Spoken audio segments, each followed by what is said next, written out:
মুখ্যমন্ত্রী মমতা বন্দ্যোপাধ্যায়ের নির্দেশে রাজ্যের প্রতিটি বাড়িতে পৌঁছে দেওয়া হচ্ছে জগন্নাথ দেবের মহাপ্রসাদ। সেই কর্মসূচিরই অঙ্গ হিসেবে মেদিনীপুর পৌরসভার ২১ নম্বর ওয়ার্ডের উত্তর কুমোরপাড়া এলাকায় শ্যামল চন্দ্র ডিলারের রেশন দোকানে রেশনের মাধ্যমে গ্রাহকদের হাতে তুলে দেওয়া হল দীঘা জগন্নাথ ধামের প্রসাদের প্যাকেট। উপস্থিত ছিলেন মেদিনীপুর বিধানসভার বিধায়ক সুজয় হাজরা।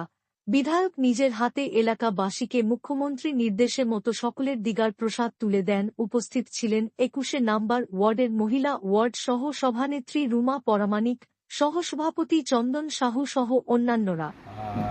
মাননীয় মুখ্যমন্ত্রীকে আমরা আন্তরিকভাবে ধন্যবাদ এবং কৃতজ্ঞতা জানাচ্ছি যে আমাদের রাজ্যে আগে কি ছিল যে পুরীতেই জগন্নাথ দেবের দর্শনের জন্য আমাদেরকে যেতে হতো এবং তার আশীর্বাদ নেওয়ার জন্য, কিন্তু আমাদের মুখ্যমন্ত্রীর হাত ধরে আমাদের বাংলায় একটা নতুন যুগের একটা সূচনা হয়েছে, নতুন দিগন্তের একটা সূচনা হয়েছে, যেখানে দাঁড়িয়ে আজকের ডেটে আমরা পশ্চিমবাংলাতে বসেই, বিশেষ করে আমরা মেদিনীপুরবাসী হিসাবে অত্যন্ত গর্বিত যে আমাদের এই মেদিনীপুর জেলাতেই আমরা বসে আমরা জগন্নাথজির আশীর্বাদ পাবো, তার প্রসাদ আমরা সবাই পাবো এবং তার দর্শনও পাবো।